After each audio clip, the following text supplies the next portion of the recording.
Mati Kose, oled loodusfotograaf ja turismiettevõtja, aga sul on üks väga tõsine mure viimasel ajal. Jah, et meie looduskaitsealadel ja meie rahvusparkides, nagu ka siin Soomaal, järjest surve metsadele ja loodusele süveneb.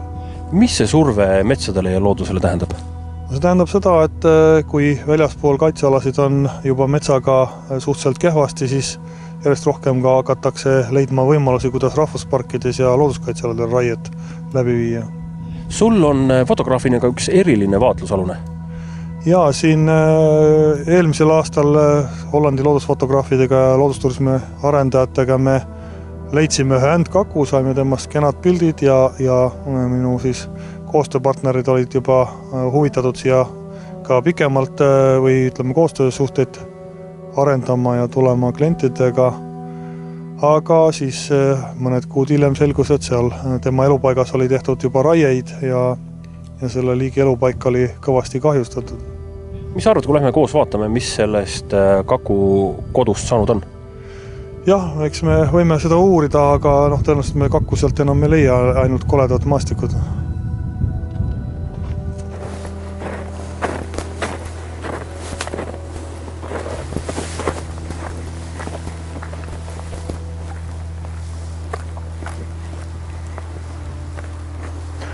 Ja see siin on siis ändkaku elupaik, mida kaitstakse siin Soomaa rahvuspargis ja ühtlasi on see ka Natura 2000 Euroopa Liidu linnukaitseala. Kuna meil metsatööd käivad arvesteriga isegi rahvuspargis, siis tegelikult neid rööpaid on kõik see ala täis ja ta näeb välja ikkagi nagu üks õnnetu lahinguväli. Siin on siis aasta aega tagasi raiutud märtsikuus, kui hakkas juba ändkaku vesitsemise aeg pihta ja nagu siit ka hästi näha on, siis tegelikult oli juba metsamuld ja maa oli pehme, tekitati väga suured rööpad, mis on kaugelt sügavamad kui seadusega lubatud piir. Seadusega lubatud maksimaalne sügavus on siis rööbastel kuni 30 cm, see on siis selline sügavus. Ja kui me nüüd vaatame, siis siin on näha, et osa on küll jää all, me päris täpset sügavust ei saa, aga siin on oluliselt sügavam on ka juba see praegune nähtav osa, et siin 50 cm kindlasti, pluss siis see, mis jääb jää ja vee alla.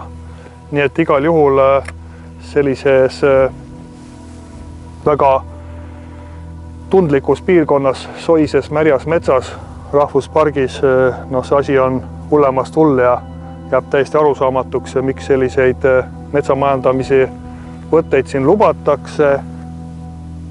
Siin on näha siis seda allikalist lodulohku ja eriti Soomaale iseloomulik loduala, mis siis päris korralikult ei külma enamikel talvedel ära. Ja me näeme, siin siis on üks õõnes vana lepp maha võetud, et tegelikult sellise õõnsa tüvega puiduline tarbimisväärtus on pigem väike ja kuna siiamaani ikka veel ei võeta arvesse metsa kui tervik ökosüsteemi tulusid ja kulusid, ei arvestada seda, kui palju ta toob tulu ökosüsteemi teenustena, kui palju ta tooks turismitulu, et siis ongi selline olukord, et me võtame metsast ja ei ole justkui nagu mõistlikud peremehed. Me näeme, mis toimub mujal väljaspool kaitsealasid.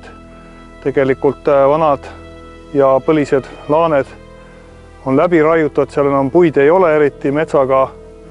Raieküpse metsaga on olukord keeruline ja järjest enam ja enam tullakse ka rahvusparkidesse raidet tegema ja me justkui oleme harjunud, et meil on rahvuspargid, need on meie kroonijuvelid, need on need kohad, kus meil endal meeldib käia hinge kosutamas. Me toome siia üle maailma turiste ja Eesti selline positiivne kuvand on seotud rahvusparkide ja meie rikka loodusega. Natura 2000 on üle-euroopaline kõrge loodusväärtusega ehk siis üle-euroopalise loodusväärtusega kaitsealade võrgustik. Selleks, et Euroopa Liidus siis majandustegevusega need väärtused ei läheksid kaduma, ja kuna loodus ei tunne riigipiire, siis see on selline maailmas ainulaadne riikideülene ühine kaitsealade võrgustik.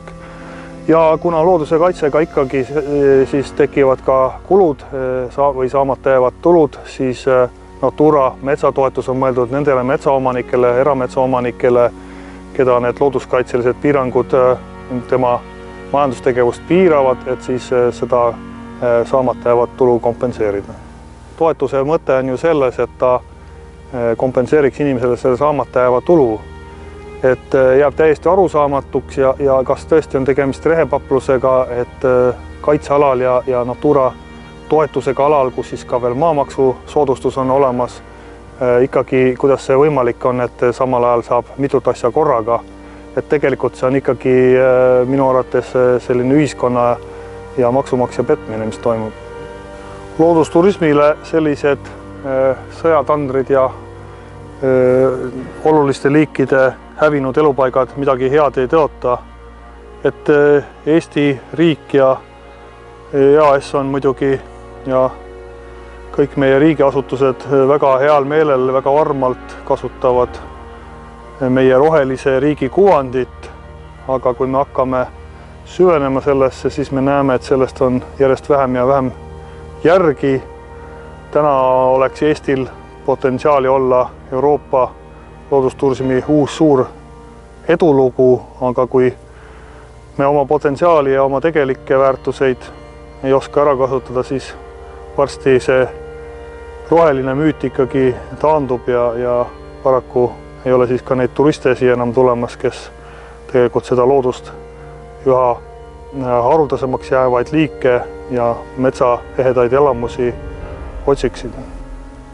Meie metsastatistika ametlike reeglite järgi loetakse raielangid uuenenuks, kui puude kõrgus on vähemalt 50 sentimeetrit ja nad lähevad siis arvesse taastunud metsamaana ja selle arvelt saab siis kuskil jälle mujal metsa maha võtta. Vaatame, kas need puud siin juba lähevad metsakõlblikena kirja. Jah, 50 ja pluss. Ja siin on väga hea, siin on näha, et metsastatistikasse lähevad need puud kenasti sisse ja arvestereid saame jälle kuskil tööle panna. Kui loogiliselt mõelda, siis ühe puu eluea jooksul saab siia metsa tuua tuhandeid ja tuhandeid turiste ja kes kõik annavad ühiskonnale palju rohkem tulu kui see ühekordne raie.